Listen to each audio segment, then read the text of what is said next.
ദൈവനാമത്തിന് മഹത്വമുണ്ടാകട്ടെ. ഇന്നത്തെ നമ്മുടെ ചിന്തയ്ക്കായി ലഭിച്ചിരിക്കുന്ന വേദഭാഗം പുറപ്പാട് പുസ്തകം 14 അധ്യായം 15 വാക്യം. അപ്പോൾ യഹോവ മോശയോട് അരുളി ചെയ്തത്, നീ എന്നോട് നിലവിളിക്കുന്നതെന്ത്? മുൻപോട്ട് പോകുവാൻ ഇസ്രായേൽ മക്കളോട് പറക.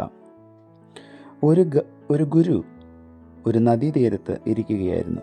ഗ്രാമവാസികളിൽ ചിലർ അതുവഴി വന്നപ്പോൾ ഗുരുവിനെ കണ്ടിട്ട് ചോദിച്ചു, ഗുരു, എന്താണ് അവിടുന്ന് ഇങ്ങനെ ഇരിക്കുന്നത്? അദ്ദേഹം പറഞ്ഞു, എനിക്ക് അക്കരയ്ക്ക് ഒന്ന് പോകണം, ഈ വെള്ളമൊന്ന് ഒഴുകിത്തീരണ്ടേ. അവർ ചിന്തിച്ചു, എന്താണ് ഗുരു ഇങ്ങനെ ഭോഷത്വം പറയുന്നത്? അവർ ചോദിച്ചു, ഗുരു, ഈ വെള്ളം എപ്പോഴെങ്കിലും ഒഴുകിത്തീരുമോ? വെള്ളം പിന്നെയും പിന്നെയും ഒഴുകി വന്നുകൊണ്ടിരിക്കുകയല്ലേ. ഗുരു പറഞ്ഞു, ഇതാണ് ഞാനും നിങ്ങളോട് പറയുന്നത്.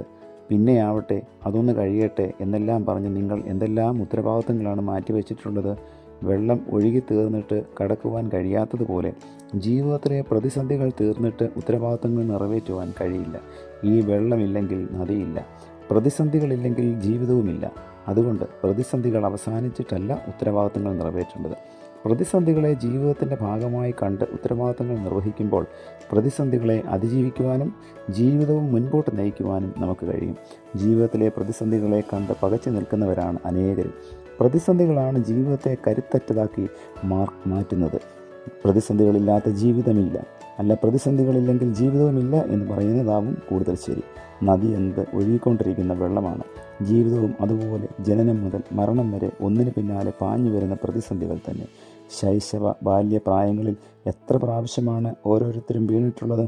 വീഴ്ച ഒരു വലിയ പ്രതിസന്ധിയാണ്. പക്ഷേ വീഴാതെ ജീവിതമില്ല. കുറച്ച് കഴിയുമ്പോൾ പഠിക്കണം, പിന്നെ ജോലി ചെയ്യണം, എല്ലാം ബുദ്ധിമുട്ടുകൾ. പിന്നെയും കുടുംബസ്ഥരാകുമ്പോൾ കുഞ്ഞുങ്ങളെ വളർത്തണം, മാതാപിതാക്കളെ ശുശ്രൂഷിക്കണം. അങ്ങനെ ജീവിതഭാരങ്ങൾ വർദ്ധിക്കുകയാണ്. ഇവയെല്ലാം നാം നിർവഹിച്ചുകൊണ്ട് തന്നെയാണ് ഏവരും ജീവിക്കുന്നത്. സാമ്പത്തിക പ്രശ്നങ്ങളും ആരോഗ്യ പ്രശ്നങ്ങളും ഒക്കെ ജീവിതത്തിലുണ്ടാവാം. ഇവയൊക്കെ പ്രതിസന്ധികളായി മുന്നിലെത്തുന്നത് നമ്മുടെ ജീവിതത്തെ കൂടുതൽ മാറ്റുള്ളതാക്കുന്നതിനാണ്. എന്തെല്ലാം പ്രതിസന്ധികളെ അതിജീവിച്ചവരാണ് നാം ഓരോരുത്തരും. ഇവയെല്ലാം പ്രതിസന്ധികളായി കാണുമ്പോഴാണ് കുഴപ്പം. യഥാർത്ഥത്തിൽ അവ പ്രതിസന്ധികളല്ല, ജീവിതം തന്നെയാണ്. ധൈര്യപൂർവ്വം മുൻപോട്ട് പോകുമ്പോൾ അവയെല്ലാം ഒഴുകി മാറും. ചിലപ്പോൾ ഇവയെ അതിജീവിപ്പാൻ മാർഗമില്ലല്ലോ എന്നോർത്ത് നാം വിഷമിച്ചേക്കാം. ആ വിഷമവും ജീവിതത്തിന് കരുത്തു പകരുന്നതാണ്. നദി ഒഴുകിക്കൊണ്ടിരിക്കട്ടെ. നമുക്കൊരു തോണിയോ പാലമോ നിർമ്മിക്കാം. മനുഷ്യന് മറുകരയെത്തുവാൻ കഴിയാത്ത ഏത് നദിയാണുള്ളത്? ഏത് സമുദ്രമാണ്? ഏത് പ്രതിസന്ധിയാണ് നമുക്ക് തരണം ചെയ്യുവാൻ കഴിയാത്തത്? ധൈര്യത്തോടെ നമുക്ക് മുന്നേറാം. പ്രതിസന്ധികളെ ജീവിതമായി കണ്ട് ഉത്തരവാദിത്തങ്ങൾ ധൈര്യത്തോടെ നിറവേറ്റാം. അതിനായി ദൈവത്തിൽ പൂർണ്ണമായി നമുക്ക് ആശ്രയിക്കാം.